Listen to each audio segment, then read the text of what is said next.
우리 옆 사람을 좀 축복할까요? 우리도 말씀 잘 듣고 순종하십시다.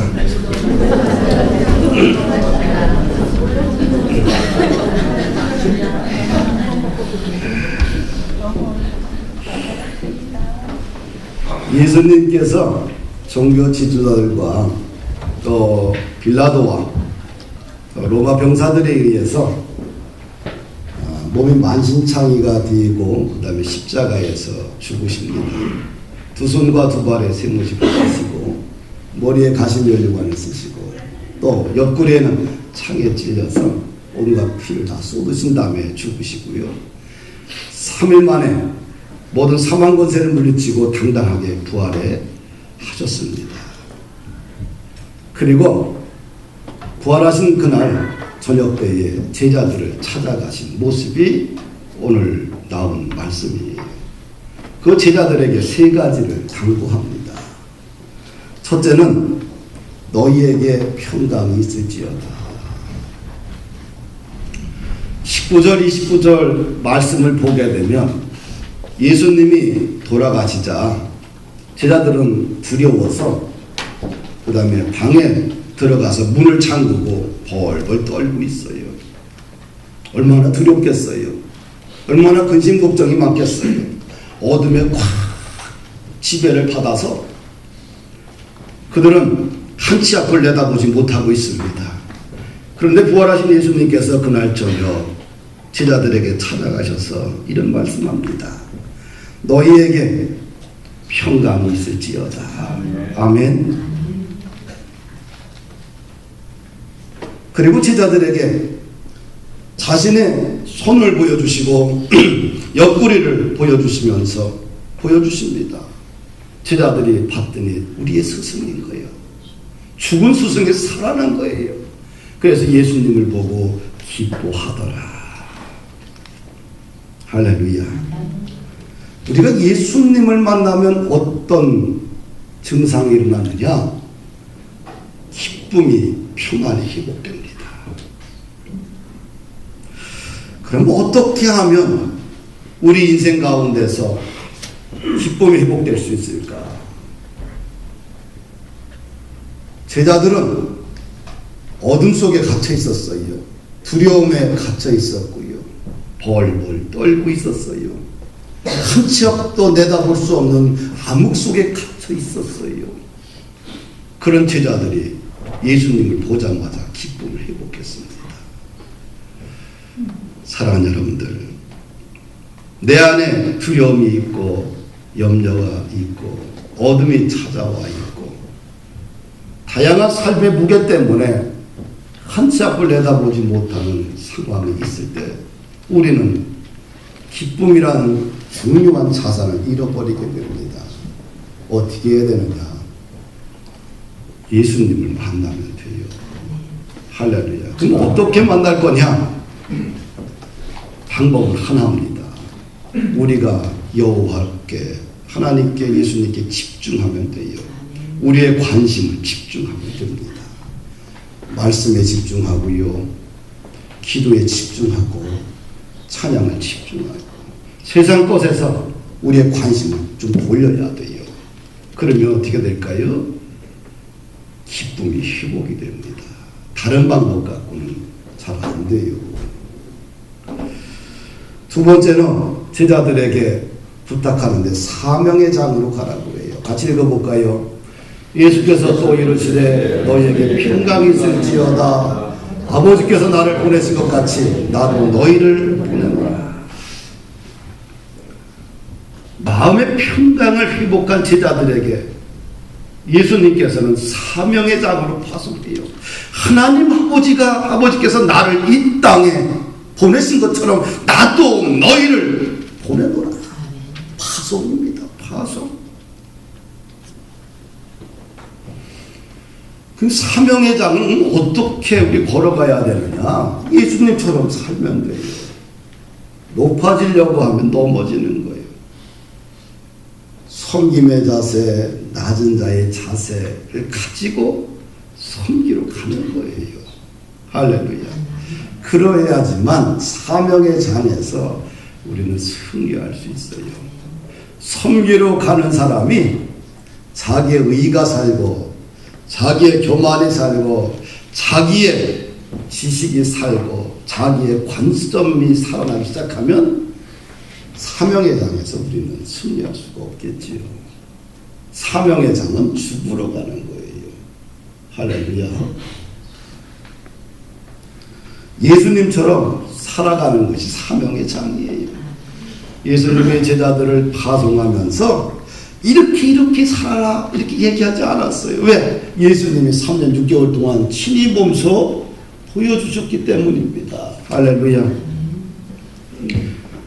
이 사명의 장에 파송받으면서 우리는 두 가지 길에 항상 놓여 있어요. 한 길은 세상 풍습을 따라가는 길이 있고 다른 한 길은 주님을 따라가는 말씀과 믿음의 길이 있습니다.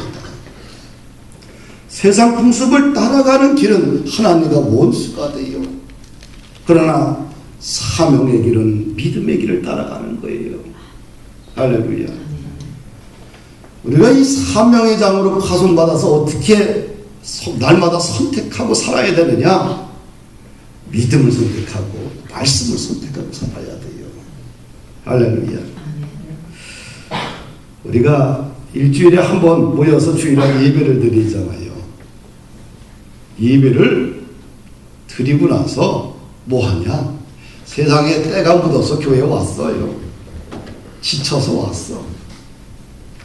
불안도 있고 생활에 쫓겨가지고 염려도 있고 다양한 모습으로 교회에 와서 우리가 이 예배를 통해 우리의 심령이 살아나고 기쁨을 회복하고 다시 어디로 가야 돼요? 사명의 장으로 파송받는 거예요. 매주. 아멘. 아멘. 사랑하는 여러분들, 우리는 매주 예배를 드리면서 다시 은혜를 회복하고 다시 예수님을 붙들고 다시 나에게 주신 사명을 붙들고 다시 사명의 장으로 파송하는 겁니다. 파송받는 것이지요. 세 번째로 예수님의 제자들에게 하신 말씀은 따라합시다. 성령을 받으라. 성령을 받으라. 22절 보니까 이 말씀을 하시고 제자들을 흥하사 숨을 내쉬며 이르시되 성령을 받으라. 성령을 받으라. 첫 번째와 두 번째는 이해가 됩니다. 그런데 세 번째 이 성령을 받으라는 말은 참 뜬금없는 말이에요. 예수님이 성령을 받으라. 제자들에게 아주 뜬금없는 말씀을 하셨어요. 도대체 이 성령은 무엇이냐? 교회에 와서 가장 많이 듣는 말 중에 하나가 성령입니다. 성령 받으라, 성령 세례 받으라, 성령 충만 받으라, 성령의 능력을 받으라, 뭐 이런 얘기 많이 듣습니다. 성령은 하나님의 또 다른 모습이겠지요. 우리가 하나님을 세 분으로 역할을 구분합니다.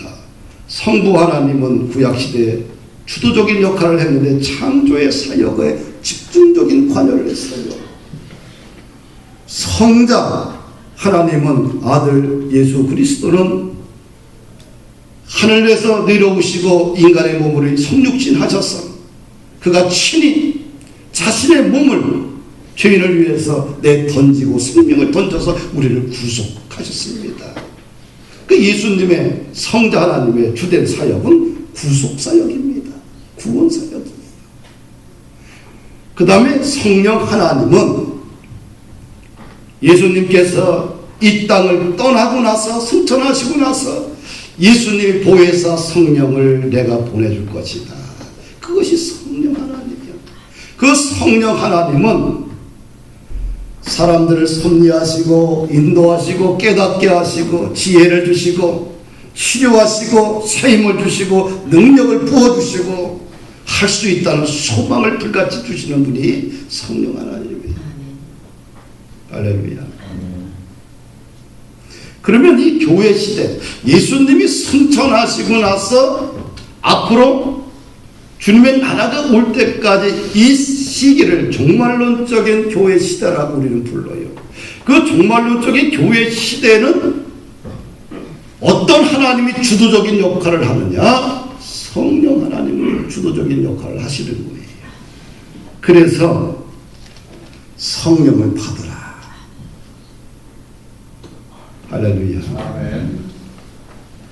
그러면 이게 오늘 우리 본문에서 성령을 받으라, 여기에 대한 언어적 개념 정리가 좀 필요해요. 우리가 많이 듣는 말이 성령으로 거듭나라, 성령 세례를 받으라. 도대체 뭐냐? 우리가 성령으로 거듭난다는 것은 우리가 늘 이야기하는 중생을 이야기합니다. 불신자들이 마음으로 예수를 믿고 입으로 신의 하나님의 자녀가 되는 권세를 누리는 것이 성령으로 거듭나는 거예요. 성령으로 거듭나지 않고서는 하나님의 자녀가 되지 못해요. 이게 첫 관문이에요. 태어나야 돼. 그 다음에 다음 과정이, 그 다음에 장로교에서는 성화, 성결교회에서는 성결이라고 이야기돼요. 그 제2의 은혜를 성령 세례 이렇게 이야기합니다. 그리고 천국 가가지고 주님의 나라에 가서 완성되는 것이 영화. 그래서 우리 구원의 전 과정, 구원하게 되면 많은 사람들이 뭘 착각을 하냐? 중생한 것, 예수 처음 믿은 것, 거듭난 것을 구원이라고 잘못 오해를 해요. 구원이라는 것은 중생, 성결, 성화, 천국 갈 때까지 이 전 과정을 구원의 과정이라고 보셔야 되는 거예요. 할렐루야. 아멘. 우리가 구원하게 너 구원받았느냐, 성령을 거듭났느냐, 중생했느냐, 이거 딱 끝나니까 그때부터 문제가 생겨요. 구원은 주님 나라, 죽어서 주님 나라 가서 완전히 완성되어지는 영화의 단계까지 전 과정을 구원이라고 해요.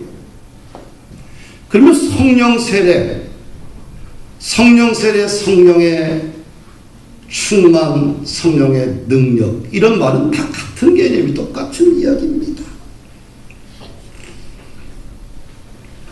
예수님께서 거듭난 성도들에게 다시 뭘 받아야 돼요? 성령의 2차적인 역사, 은혜를 받으라고 합니다. 승천하기 전에 주님께서 말씀하셔요. 사도행전 1장 9절에 보니까 너희들은 예루살렘을 떠나지 말고 내게 들은 바 아버지 약속하신 것을 기다리라. 요한은 물로 세례를 베풀었으나 너희는 몇 날이 못되어 성령으로 세례를 받으리라. 제자들은 이미 거듭났어요. 그러나 성령의 세례는 받지 못했어요.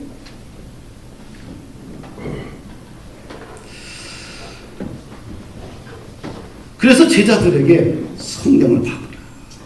그러면 이 성령 세례와 성령 충만이라는 용어는 다 같은 용어인데 중생과는 차원이 다른 은혜입니다. 그럼 성령 충만은 뭐냐? 지배를 받는다. 충만이라는 뜻은 지배를 받는다는 뜻이에요. 뭘 지배를 받아요? 성령의 지배를 받는다. 성령의 능력하면 성령의 지배를 강하게 받는 것을 성령의 능력이다. 이렇게 이야기. 다 같은 개념입니다.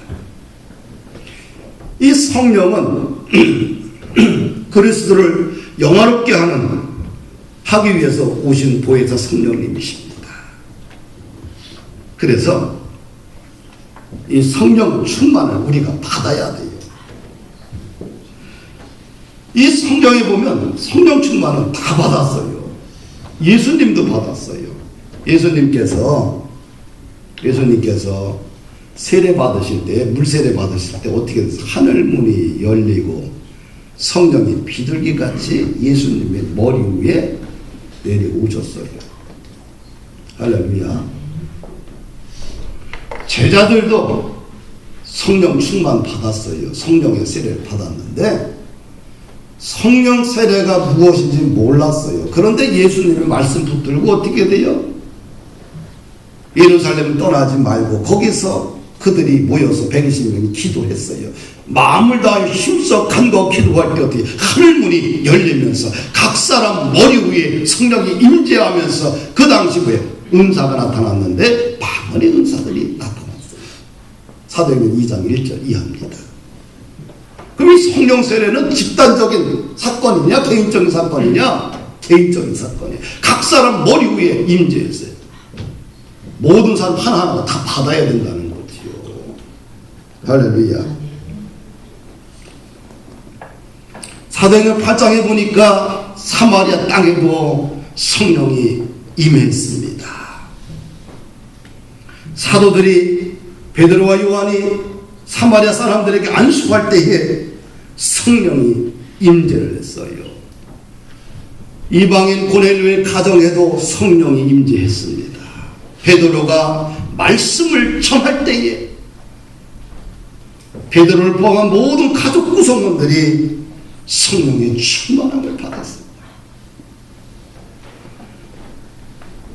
우리가 무디하면 다 압니다. 19세기 인류 역사의 가장 위대한 부흥사, 가장 위대한 복음 전도자면 드와이트 무디를 이야기해요.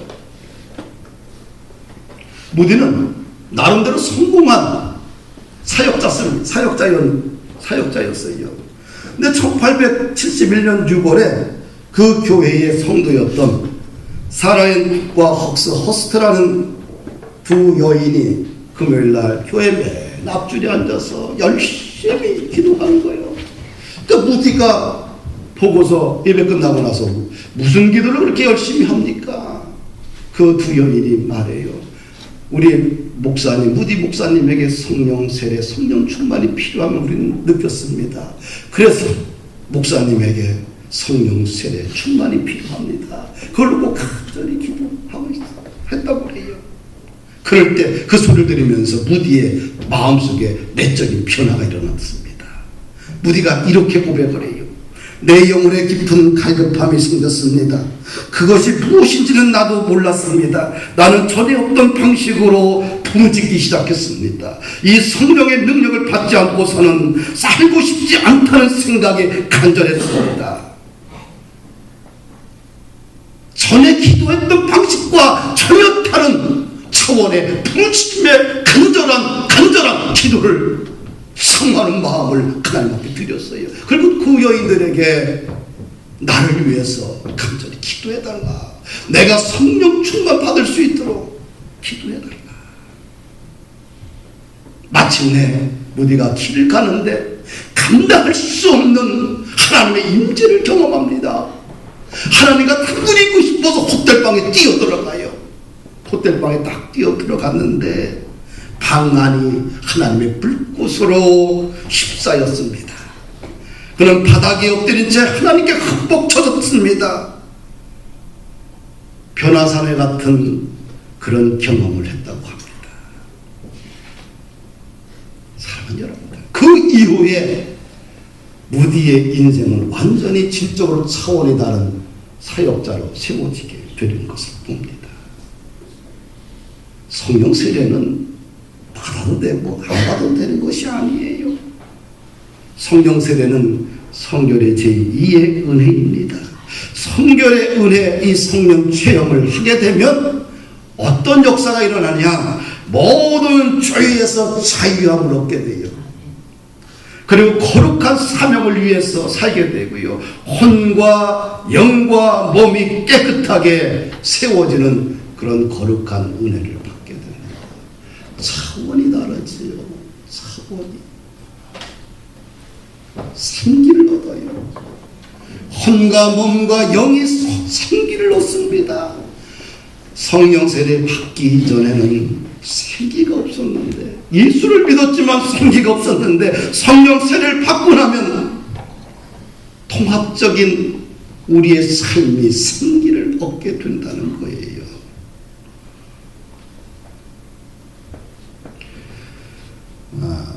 요즘 어떤 사람이 이런 얘기해요. 마지막 미전도 종족이 목사래요. 참 그 얘기 들을 때마다 자존심이 상해. 목사가 성령 세례 받으면 된대. 근데 목사가 안 된대. 요즘. 그래서 마지막 미전도 종족이 누구예요? 목사라고 그래요. 뭐예요? 목사가 좀 더 깨어져서 어떻게 돼요? 성령 세례 성령 충만 받아야 지금 한국교회 희망이 있다는 얘기겠지요. 과거에는 강대상에서 설교를 하거나 뭐 하고 사람들이 다 뒤집어졌어요. 근데 그분들 보게 되면 진짜 배운 게 없어요.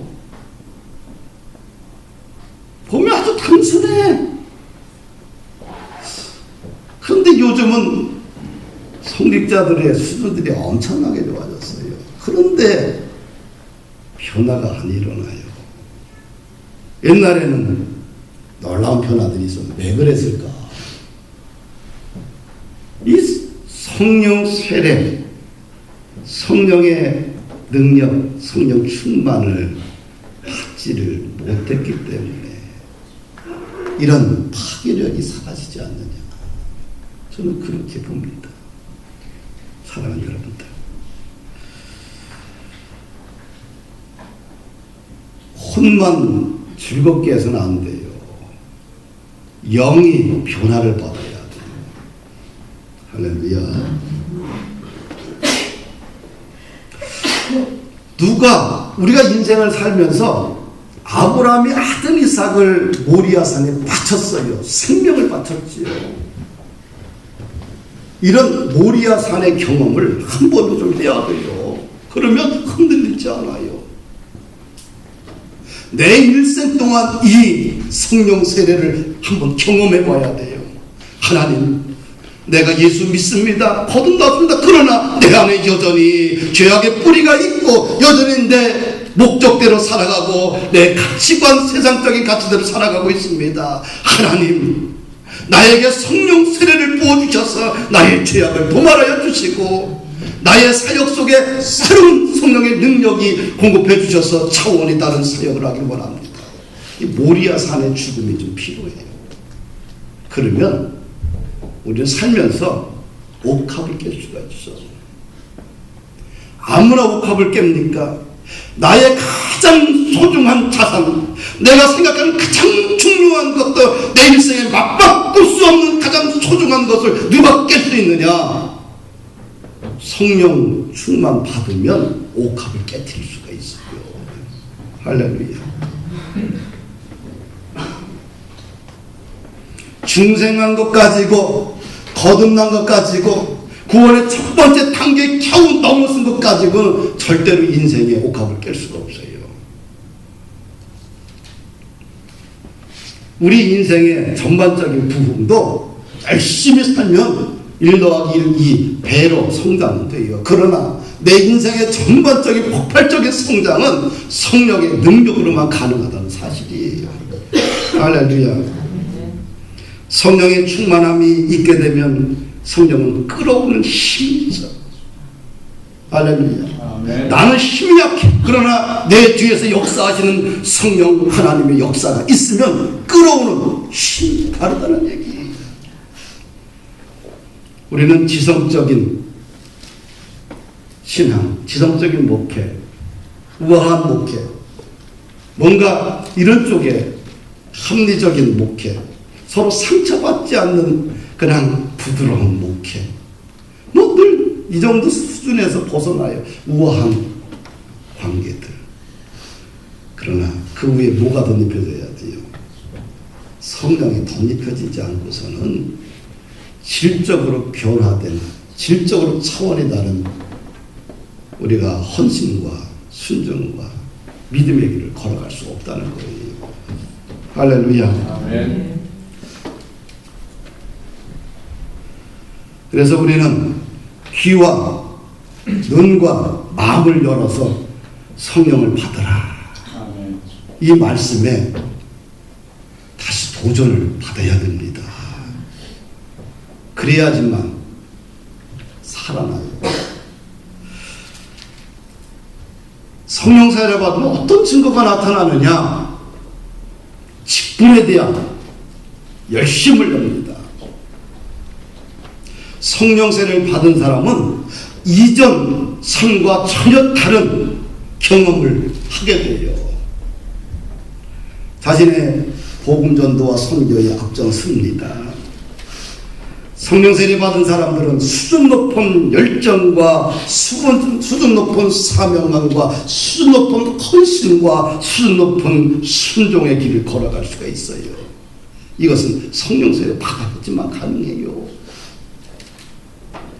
누가 끝까지 악을 골짜기에서도 견디면서 하나님 주신 사명의 일을 끝까지 빛도 없는 곳에서 걸어갈 수 있느냐? 성령 세례 받아야지만 가능해요. 성령 세례 받지 아니하면 어떻게 돼요? 하다가 중도에 탈락해요. 기분에 따라 사역하고요. 기분 나쁘면 포기하게 되고요. 내 감정이 상하게 되면 내려놓게 되고요. 내 마음에 편치 않으면 누가 끝까지 선교의 장을, 사역의 장을 지킬 수 있느냐? 그리고 옥합을 깨뜨리면서도 기뻐하며 감사하며 살아갈 수 있느냐? 성령 세례 받아야 돼. 성령 세례 받으면 어떤 증거가 두 번째 나타나냐? 구체적인 경험이 동반됩니다. 우리 성결교단의 유명한 부흥 강사 이명직 목사님, 그 후손들이 한 도자기죠. 이명직 목사님 성령 세례를 받은 체험담을 이렇게 그가 고백합니다. 태어난 이후 처음 경험하는 은혜였다. 할렐루야. 아멘. 그분이 말하기를 죄책감 성령 세례 받고 나니까 죄책감에서 벗어나고 마음의 평안이 찾아오고 동시에 심령이 뜨거워졌다라고 고백하고 있어요. 할렐루야.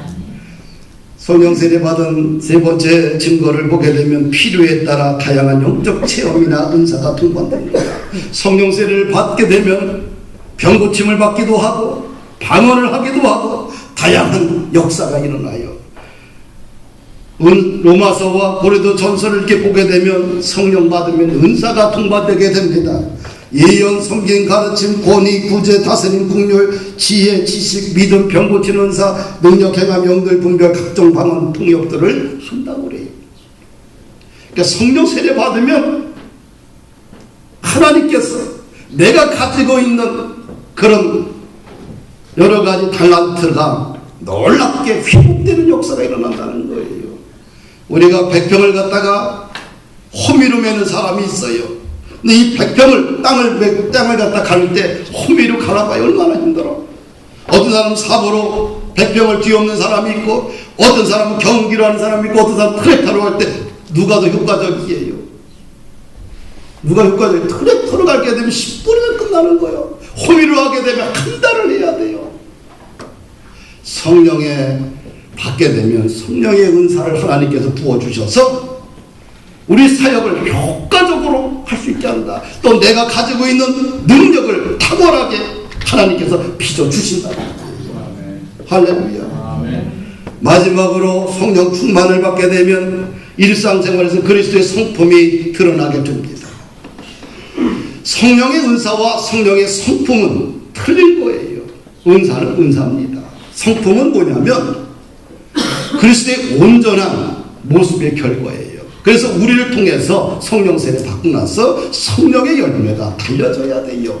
할렐루야. 사랑과 희락과 화평과 오래 참음과 자비와 양선과 충성과 은유와 절제니 성령의 열매가 나타나야 됩니다. 말씀을 정리합니다. 온전한 그리스도인으로서 제자로서 세워지기를 원합니까? 답은 하나입니다. 중생한 후에 성령 충만 받아야 돼요. 다른 방법 없습니다. 성령 충만 받으면 가정이 폭발적으로 달라집니다. 교회도 일터도 민족도 새로운 변화의 물결이 일어납니다. 이것이 오늘 우리들이 놓치고 있는, 현대교회가 어쩌면 오늘 우리들이 놓치고 있는 가장 중요한 핵심입니다. 이거 받으면 우리의 지성이 살아나고 우리의 달란트가 살아나고 우리의 경험이 살아나서 하나님의 나라가 세워지는 거룩한 역사가 일어나게 됩니다. 할렐루야. 아멘. 그래서 우리의 삶 속에서 주님의 영광이 회복되기를 주의 이름으로 축복을 합니다. 아멘.